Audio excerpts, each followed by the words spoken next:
For years, the billionaire's son was the kid no one could handle. Teachers, quit security guards refused to work near him. And every restaurant in Chicago knew his face from the scenes he caused until one slow Tuesday he walked into a small downtown diner, smashed a plate on the floor, and dared anyone to stop him. The new waitress did not flinch. She looked him in the eye and said one quiet word that no one with money had ever told him before. No. And when he tried his usual tricks, what she did next turned the whole diner silent, including the father who thought his boy was beyond saving. And you will not believe what broke him. The plate did not simply fall. It exploded against the diner floor with a sharp crack that sliced through every conversation like a blade. And for a moment, the entire place froze. Forks halted, coffee cups suspended, whispers cut short, and in the middle of it all sat a 10-year-old boy with dark, messy hair, cold eyes, and hands folded neatly in front of him, as if he had not just hurled a $10,000 antique plate to the ground. This was Noah King, the son of billionaire Daniel King, and the child no one could handle. Not teachers, not therapists, not nannies, not even his own father, who now sat across from him with a face carved from exhaustion and defeat. Emma Torres had seen rude customers before, angry customers, entitled customers, but she had never seen a child who carried that kind of storm inside him. She recognized the father instantly, Daniel King, the man who owned half the skyline outside the diner windows, but she recognized something else, to something not printed in magazines. The look of a man terrified of his own child. Daniel stared at the shards glittering on the floor, unable to speak, unable to move, and the silence that followed felt like the diner itself was holding its breath, waiting to see what would come. Next, Emma walked toward the table, slowly wiping her hands on her apron. Not afraid, but cautious, the way someone approached a wild animal that might bolt or bite. She knelt down near the shattered plate, picked up one small golden crust of grilled cheese, and examined it. The edges were uneven, one corner slightly darker than the rest. She looked up at Noah with calm, steady eyes and said softly, "You are right. This side is darker than it should be. That one is on me."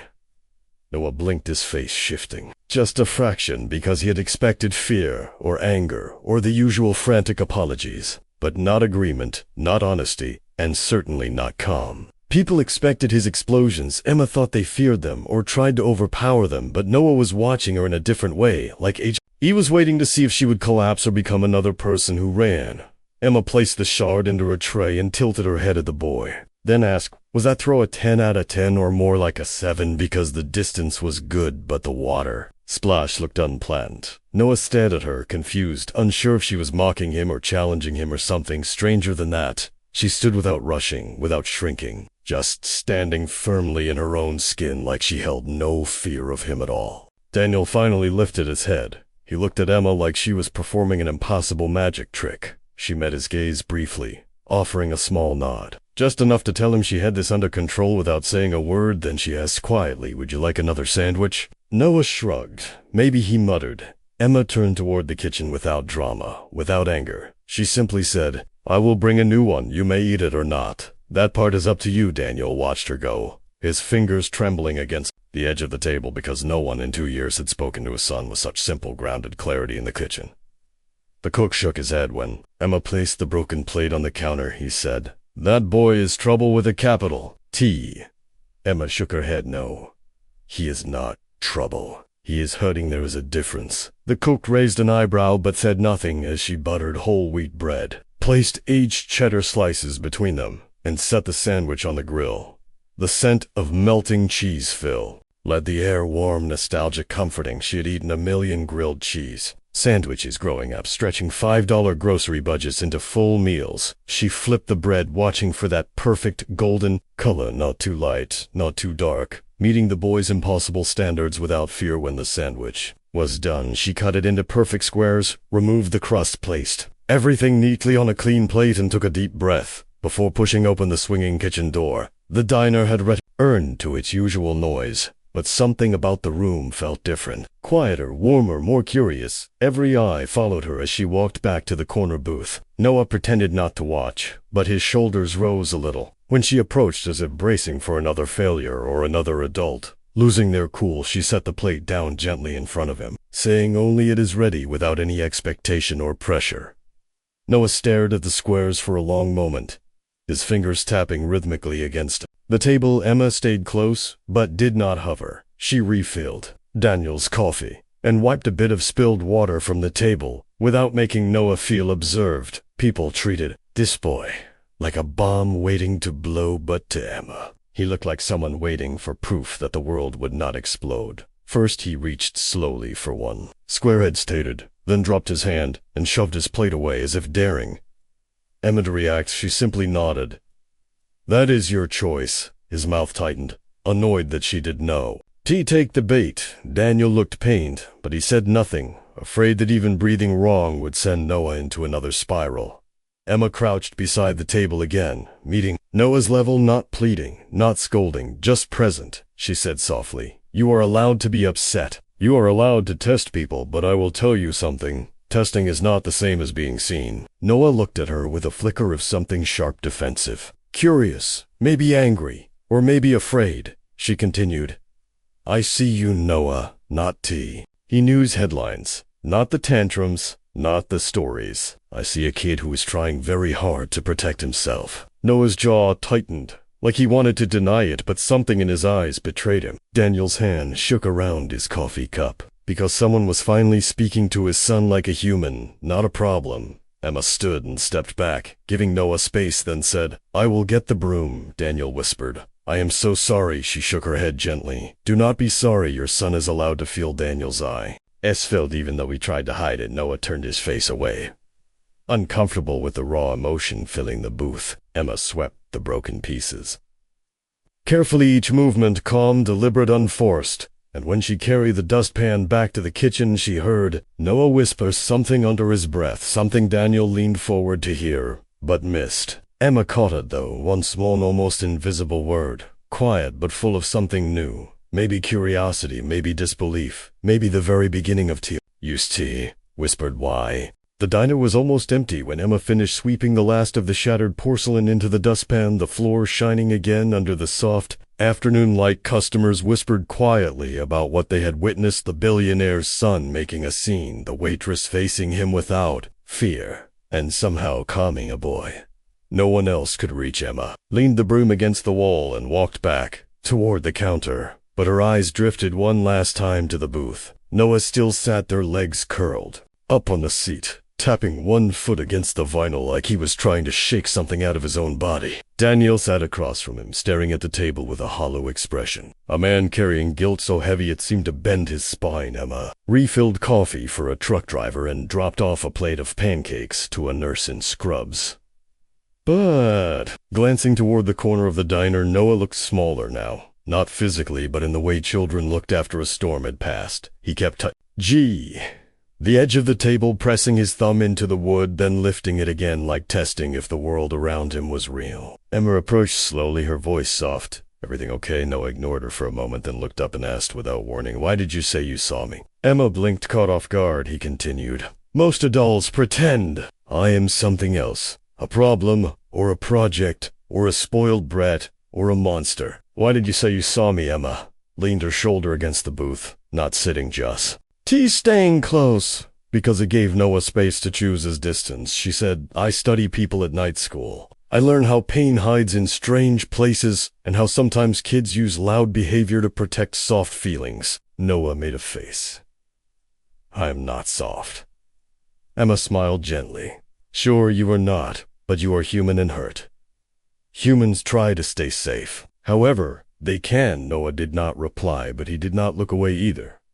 That was something. Daniel exhaled like he had been holding his breath for too long and whispered, he has not talked to anyone like this in months. Emma just nodded because the boy did not need praise for speaking. He needed presence. When Noah slid out of the booth and walked toward the exit without waiting for his father, Daniel scrambled to grab his coat and follow him, but before leaving he turned back to Emma, his voice low. Thank you. I do not know what you did, but thank you for not running. Emma shrugged gently. He needs someone steady, not scared. Daniel looked at her with a mixture of awe and desperation, but he said nothing more and hurried after his son. The door closed behind them, leaving the diner quiet again, but Emma felt a strange weight settle in her chest. Not dread. Something more like a thread, linking her to that boy, to his pain, to the moment. He whispered, why? like he wanted anyone to answer honestly. Her shift ended an hour later. She changed out of her apron, walked out into the cold Chicago evening and headed toward the train, but before she reached the corner a sleek black C-R rolled up next to her, a tinted window lowered, revealing a woman in a crisp suit. "Miss Torres," the woman said, "Mr. King requests your presence." Emma froze, her backpack sliding slightly off her shoulder. She stammered, "Is this about the diner incident?" The woman simply opened the back door without answering. Emma hesitated, just long enough to consider saying no, but something in her chest pulled her forward. Something curious, something unfinished. She climbed inside and the car pulled away silently from T.E. curb, gliding through traffic like it owned the city. The car stopped outside a towering glass building piercing the night sky. Emma had seen it in magazines, the King Tower, headquarters of Daniel King's empire. Inside, the lobby gleamed with marble floors and golden light. She was escorted into a private elevator and carried upward. So fast her ears popped.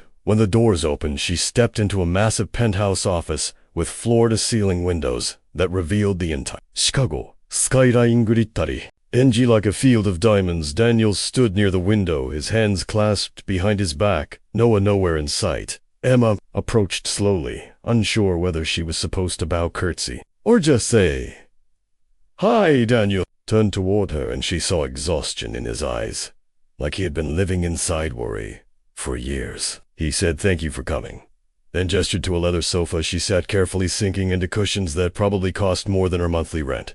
Daniel paced for a moment, gathering his thoughts, then said, "I have had therapists tell me my son is manipulative, dangerous, oppositional, defiant. Teachers say he's disruptive. Nannies say he's unmanageable, but today I saw something else. I saw him pause for the first time in years. I saw him listen because of you." Emma tried to interrupt, but Daniel held up a hand. "I am not here to praise you. I am here because I need your help." Emma shifted uncomfortably. "I am just a waitress." Daniel shook his head. "No, today you were the first person who has ever matched him, step for step, without fear, without anger, without giving up." She felt her cheeks warm but kept her voice steady. "He was just upset." Daniel laughed, a humorless laugh. "If only it were that simple. Noah has not been just upset since he was 3. That was when his mother died suddenly, and the world collapsed around him." Emma swallowed quietly, because she felt the weight of that sentence settle in the room like a shadow. Daniel continued, "I have hired specialists, teachers, doctors, behavioral experts. They lost hours, sometimes days. Noah pushed them all away. But you?" He paused, searching her face. "He did not push you." Emma hugged her backpack against her side, unsure where this was going. She said softly, "I cannot fix his grief, Mr. King. I am not a miracle worker." Daniel nodded. "I know, but I am not asking you to fix him. I am asking you to help him trust again, to stay with him, talk to him, connect with him. The way you did today." Emma stared at him, stunned. "You want me to be his nanny?" "No," Daniel said firmly. "I want you to be something else, something he does not know how to destroy, simply someone who shows up, someone consistent, someone he cannot predict and cannot control because you do not fear him." Emma's heart thudded loudly against her ribs. She said, "I work at the diner. I go to school at night. I cannot quit." Daniel took a slow breath, then said, "I will pay you $350,000 a year." Emma choked on her own breath, thinking she misheard him. That is more money than she would make in 10 years, maybe 20. She stared at him, speechless. He continued, "I will pay your full tuition, any degree, any school your choice. I will provide transportation, a private room in the residential wing of my penthouse, whatever you need." Emma's thoughts swirled like a storm, but she forced herself to breathe and said, "Why me?" Daniel did not hesitate, "Because you were not afraid of him. Because you looked at him like a child, not a monster. Because you saw him, even when he tried to hide." Emma swallowed hard, feeling the gravity of what he was offering. It was life-changing, but so was the responsibility. She asked quietly, "And Noah would be okay with this?" Daniel closed his eyes for a moment, the guilt heavy in his voice. Nothing has been okay for him since his mother died, but today was the first time he looked at someone like, maybe he did not have to be alone. Emma closed her hands around her backpack straps, feeling the tug of something inside her, something that whispered he needs someone who will not leave.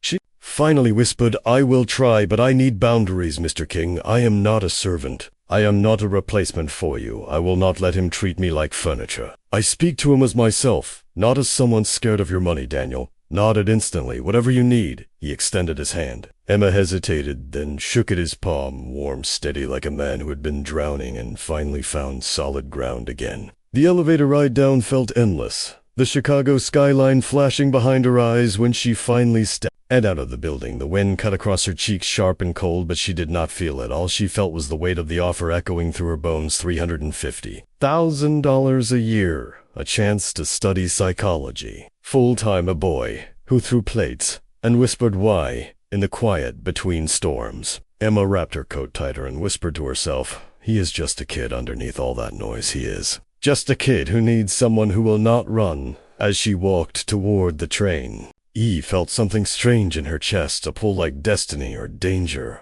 or both. She did not know if she was walking into a job, a disaster, or the beginning of something that would change every life involved, including hers.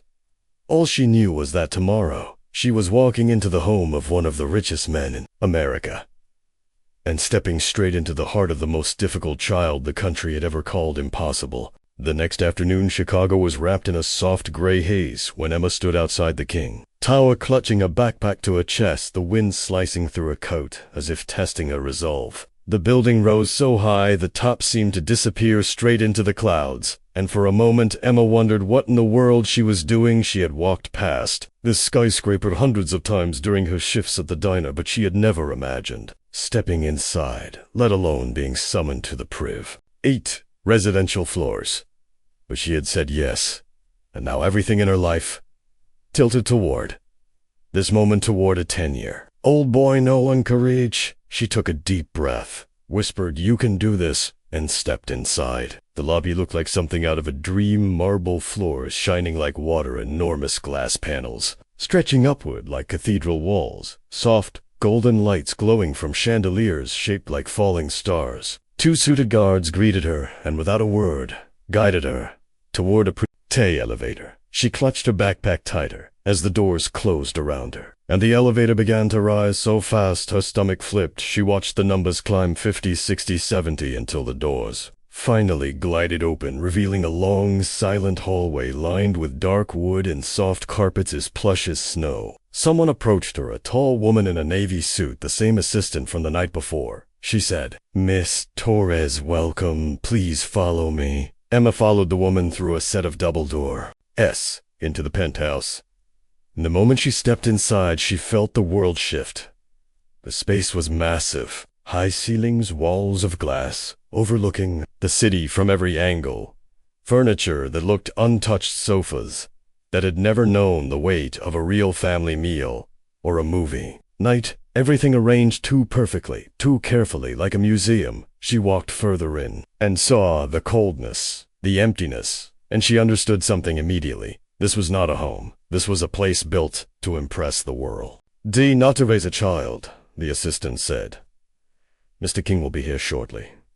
Noah's in his room downstairs." Emma nodded, slowly feeling a heavy quiet settle over her shoulders. She wandered the living room, touching nothing but taking everything in. She saw no family photos, not one picture of Noah as a baby, or Daniel smiling beside his wife. No drawings, no toys, no signs of life, only sleek surfaces and polished floors, and the faint scent of expensive candles. The place felt lonely in a way.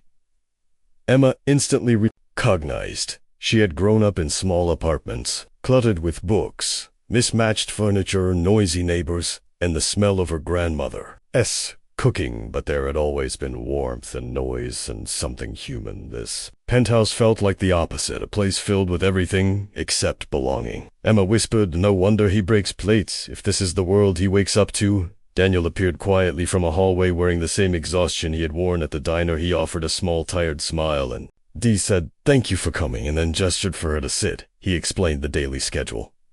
Tutors at 9, tennis coach at 11, therapy sessions scattered throughout the week, meals made by private chefs, rules enforced by house staff. But as he spoke, Emma realized something. Every hour of Noah's life was structured, monitored, controlled, except the one thing that mattered: connection. Not a single moment in that carefully arranged schedule included time for just being a child. And for a second, Emma yelled heartbreak for a boy she barely knew. Daniel paused, mid-speech, noticing her expression. He said, Is something wrong? Emma shook her head gently, just listening before Daniel could continue. A loud thud echoed through the penthouse, followed by another, then a faint curse word, then silence. Daniel closed his eyes for a moment and muttered, "That will be Noah, he is throwing things." Again the assistant rushed forward, but Daniel held up a hand. "Wait." He turned to Emma, and his voice soft as he said, "Would you like to meet him, not as my employee, but as yourself?" Emma swallowed her nerves and nodded. Daniel led her down a winding staircase into a hallway that felt even colder than the rooms upstairs. The walls were bare, the light dim, the echo of her footsteps almost too loud. They stopped outside a door. At the very end, Daniel knocked gently. "Noah, can we come in?" No response. Daniel tried again, softer this time. "Noah, it is just me and—" Emma's silence, then the quiet scrape of something heavy moving across the floor. The door opened just enough for a single eye to appear, then widened, slowly revealing Noah standing inside his room wearing a hoodie too big for him, the sleeves hanging past his hands, his hair messy, his expression unreadable. The room behind him was surprising, not wrecked or chaotic, but sparse. A bed, a desk, some scattered books, a few broken toys, but nothing childish. No posters, no colors, no signs of play. Emma felt a pang in her chest. Noah looked at her with suspicion and something else. "Maybe curiosity," Daniel said gently. "Emma's here to spend time with you if you want." Noah stared at him, then at Emma, then crossed his arms and said in a flat voice, "I do not want anyone." Emma did not step forward. She did not crouch. She did not reach out. She simply said, "That is okay. You do not have to want me. I will just sit here a while." She slid down the wall, opposite his doorway, and sat on the floor, backpack in her lap, staring at nothing in particular. Her body relaxed, her breathing slow. Noah blinked. Used adults always rushed to fix him or calm him or threaten him or bribe him. No one ever just existed near him. Without demand, he stepped 1 inch into the hallway, watching her like someone studying a wild animal. Wasn't she supposed to try to force her way in? Wasn't she supposed to ask him questions, or tell him to behave, or offer some grand adult wisdom? But Emma did none of that. She simply sat, letting the silence breathe, letting Noah choose how to meet. The moment he took another step and another, until he was standing directly in front of her, his face tight with suspicion. He said, "You are not scared of me." She looked up, meeting his eyes. "I do not scare." Easily, Noah's lips twitched as if testing a smile, but he pushed it down. He sat across from her, mirroring her posture, arms around his knees, his hoodie sleeves covering half his face. He watched her carefully, waiting for the trick, waiting for the moment she would snap or cry or flee. But Emma stayed still, calm, steady. Finally, he said, "You do not, Kate." "Now, anything about me," she replied. "Maybe not yet, but I am here to learn if you let me." Noah's eyes flashed with something sharp, anger or sadness, or both. He stood abruptly and said, "Nothing matters." Emma shrugged lightly. "Okay." He frowned, expecting her to argue, but she did not. Instead, she opened her backpack and pulled out a small sketchpad, flipping it open to a blank page. He asked, "What are you doing?" She said, "Drawing." He watched her pencil move slowly across the paper, and for the first time, curiosity shed past his defenses. He leaned closer, craning his neck. She asked, "Want to try?" For a moment he said nothing, then snatched the pencil from her hand and sat on the floor beside her, sketching chaotically lines. Sharp and angry at first, then slowly smoother, more focused shapes, forming patterns. Shadows, outlines of something that looked like a city skyline, a piano, a woman's face, blurred but tender. Emma said softly, "That is beautiful." Noah froze, staring at the drawing, then at her, then back at the drawing. His hands trembled slightly, as if someone had discovered a secret he had buried deep. She wondered how long he had been carrying this bottled-up grief, disguised as anger. She wondered how many people had missed the boy behind the storm. Daniel watched from the hallway, unseen tears in his eyes. Because for the first time in years, Noah was not yelling or throwing or destroying. He was creating. Emma placed her sketchpad carefully between them. Noah's breathing steadied, the pencil loosened in his grip. He did not look angry now. He looked tired and lost, and maybe, just maybe, understood. She was not another adult here to win or lose a battle, but someone ready to sit with him in the dark. Without running, he whispered, "Do not leave," and Emma felt her throat close, because she knew that sentence was not about this moment. It was about all the moments before this one, the ones where everyone he loved had left in their own way. She nodded softly, I am here. Noah looked at her, with eyes that finally held something. Besides fire, maybe trust, maybe fear, maybe the fragile beginning of both. The next morning began with a kind of quiet tension that felt almost alive, drifting through the King penthouse, like a thin, invisible fog. Emma arrived early, her backpack slung over one shoulder, her breath still visible from the cold outside, and she stepped into the massive living room, feeling the weight of yesterday's breakthrough pressing gently on her chest. She had sat with Noah on the floor of his hallway for nearly an hour, sketching, talking, saying almost nothing, and yet somehow saying everything. The boy who had spent years pushing adults away had whispered, "Do not leave," and now the entire atmosphere of the penthouse felt charged, uncertain, delicate, like the thin layer of ice forming on a winter lake.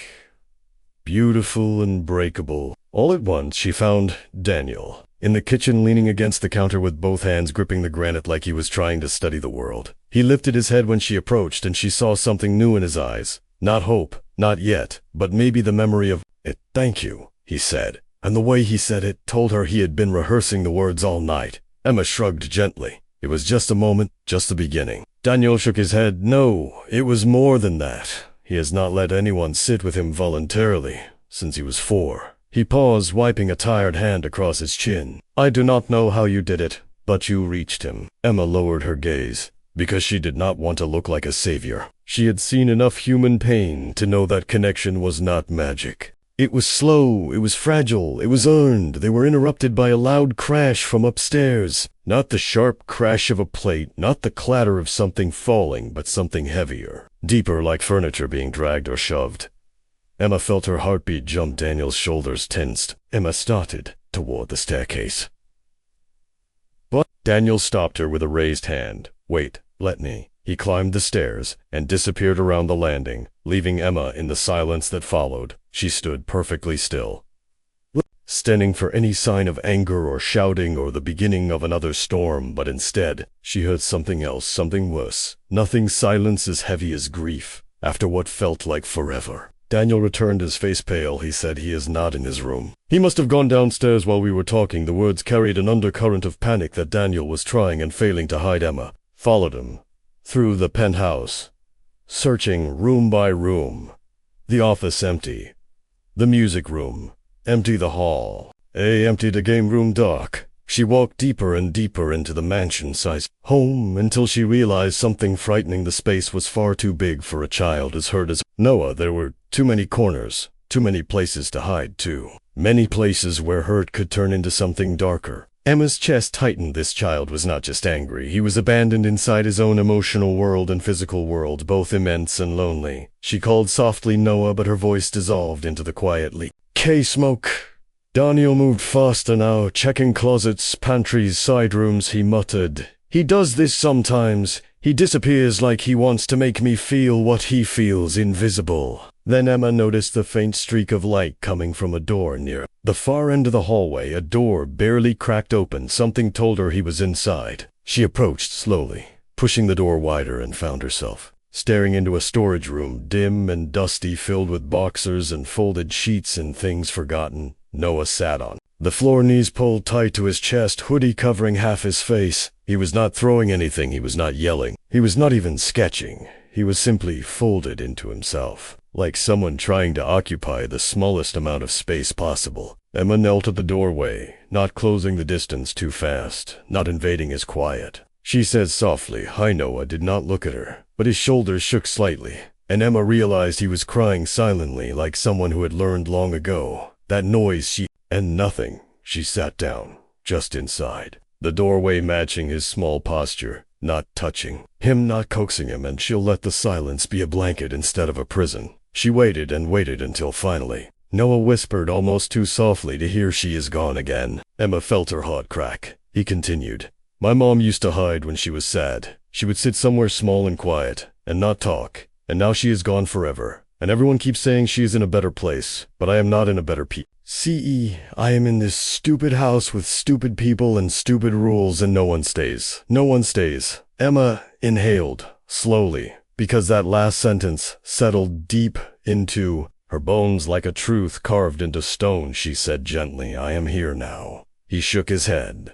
No, you will leave too. Everyone leaves. My mom left, my nanny left, my teacher left. His voice broke into a stutter. Everyone leaves. Emma moved a little closer, not touching him but letting her presence feel warmer. She whispered, sometimes people leave. Because they want to sometimes. Because they have to sometimes. Because they do not know how to stay, but none of that means you are not worth staying for. Noah squeezed his eyes, shut his hands, gripping his sleeves so tightly his knuckles whitened. Emma continued, I cannot replace your mom and I cannot promise. I will never make mistakes, but I can promise one thing. I will not run when you break something. I will not run when you yell. I will not run when you make things hard. Hard things do not scare me. Noah finally looked at her, his eyes red and wet and burning with fear. Do you promise? Emma nodded. Yes. Noah swallowed, then whispered so small it almost disappeared. You are the first person. I believe for the first time. Emma reached out slowly, placing her hand on the floor between them, palm up open. Noah looked at it for a long moment, then placed his hand in hers, lightly like a bird afraid to land but willing to try. She closed her fingers gently around his, and the boy who had been called Dangerous Eye, impossible, unmanageable, leaned toward her just slightly like a tired creature curled against safety for the first time. Daniel watched from the hallway, unseen again, his hand pressed to his chest because something inside him cracked wide open. He whispered, I got and wiped tears from his face that he had not realized were falling for the first time. He saw his son not as a problem, not as a burden, not as a failure, but as a child, aching for someone to stay long enough to understand him. Emma helped Noah stand and walked with him out of the storage room, her hands still lightly holding his. They entered the living room where the morning sun broke through the glass walls, pouring warmth. Across the cold penthouse, Noah sat on the couch, pulling his knees up again, but this time he rested his head against the cushion instead of curling into a ball. Emma sat beside him, not touching him, not pushing him, just near enough to be chosen if he wanted to choose her. Daniel approached slowly and asked gently, Will you eat something? Noah shrugged. Maybe. Emma said, how about grilled cheese? Noah looked at her, and for the first time since she met him, a tiny real smile pulled at the corner of his mouth. Okay, just okay, but okay meant everything. Daniel quietly asked, Emma, what should I do now? And she answered, without hesitation, sit with him.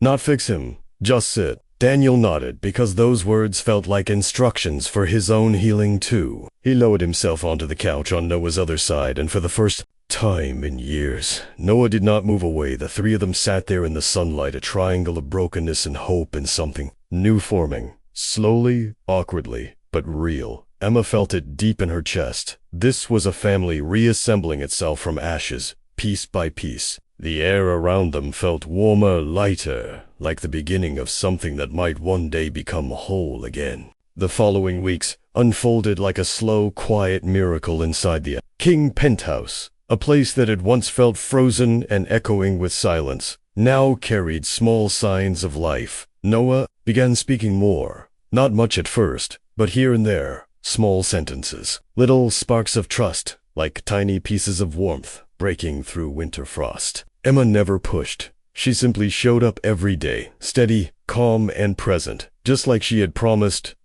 Noah tested her sometimes with sharp comments, or long stretches of still, but she responded the same way each time, without fear, without judgment. She let him choose the pace, and because of that, something inside him began to thaw.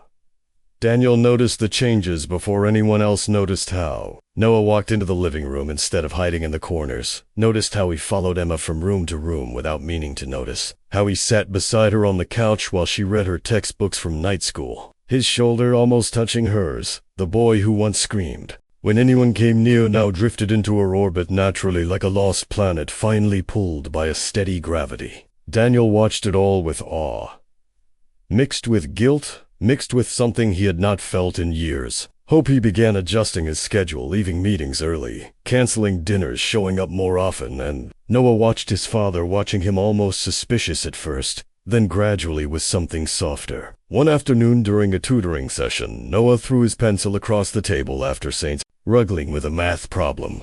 The tutor froze, bracing for another outburst. But Emma simply walked over, picked up the pencil, placed it back on the table, and said, sometimes frustration is loud. That is okay. Noah's face flushed. Embarrassed, he muttered sorry, and Emma smiled gently. Frustration means you are trying. That is a good sign. The tutor stared at her like she had witnessed a supernatural act, because no one spoke to Noah that way before. Not with patience, not without panic. Daniel leaned again, sent the doorway, quietly memorizing every detail, the way a thirsty man memorized water. But progress did not stop storms from forming. Healing was not a straight line, and Noah had spent years burying grief that was bigger than his small body could hold it. Happened one night after dinner. Emma was washing dishes in the kitchen, humming softly while Noah sat on the counter swinging his feet. Daniel watched them from the kitchen doorway, feeling something in his chest shift, a warmth that scared him because it had been so long since he had felt it. Noah suddenly asked Emma, "Do you think my mom would like you?" Emma paused, her hands still under the warm water. She looked at him gently. "I hope so," Noah nodded, studying her face. "How would you know?" She searched for the right words. "She would like anyone who loves you." Noah blinked, his eyes shining with something heavy, maybe fear, maybe longing. He said quietly, "She used to sing to me. She had a really soft voice. Softer than anyone else." Daniel's breath caught Emma, dried her hands, and sat beside Noah on the counter. She said, "Tell me about her if you want." Noah hesitated, then whispered, "Only one thing. She never left me." He looked down, pressing his palms together, trembling, and then she left forever. The dam broke. He slid off the counter and stumbled forward, burying his face in his hands. Emma knelt in front of him, wrapping her arms gently around his shaking shoulders. He sobbed.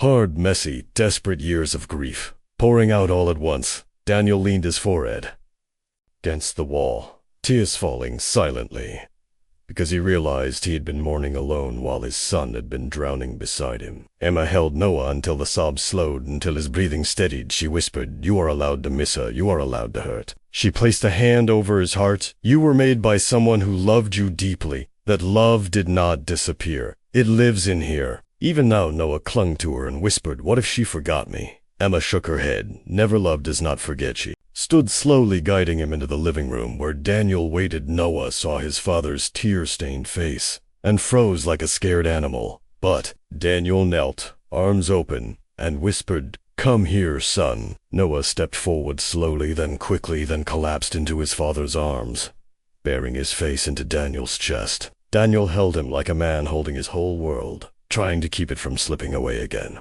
For the first time, father and son cried together, and the silence that filled the room afterward, as different than before, not heavy, not hollow, but full of truth, full of release, full of the broken pieces finally being acknowledged. Daniel whispered, "I am sorry. I should have held you every day since the moment she left. I thought staying busy would keep us both afloat, but it only pulled me farther from you." Noah sniffed, but did not pull away. Emma watched them from a distance, her own heart aching with tenderness. She knew healing like this was rare. Parents did not always return. Children did not allow. Eyes forgive, but here in this moment something sacred was unfolding. Daniel looked at Emma with gratitude so intense it looked almost painful. "You saved us," he whispered. Emma shook her head gently. "No. Noah saved himself. He just needed someone to sit in the dark with him until he found the light again."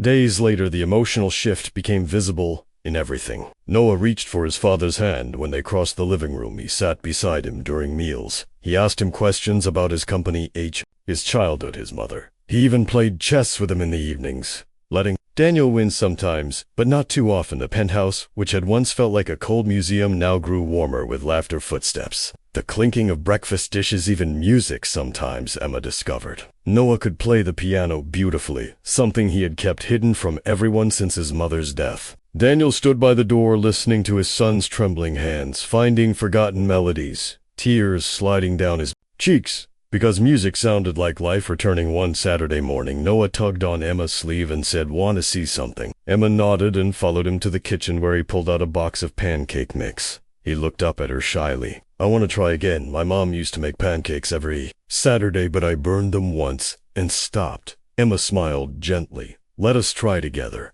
Daniel watched from the hallway as Noah cracked eggs, stirred batter, spilled flour everywhere, laughed when a clump of batter hit the stove, and even let Emma guide his hand. flipping the pancakes when the first one landed perfectly. He grinned for real wide and bright, a smile that made the whole penthouse feel like sunlight later. They sat at the counter eating pancakes that were slightly uneven, a little burnt on one side, but perfect to the three of them. Noah looked between Emma and his father, his face serious, then soft. He whispered, "This feels like family." Daniel froze. Emma felt her breath catch, and Noah said again, confidently, "This feels like family." Daniel placed a shaking hand over his son's and whispered, "It is family." And Emma realized with a stunned, aching warmth that she was no longer outside the story. She was part of it, woven into the healing of a boy she once met over a shattered plate in a small diner.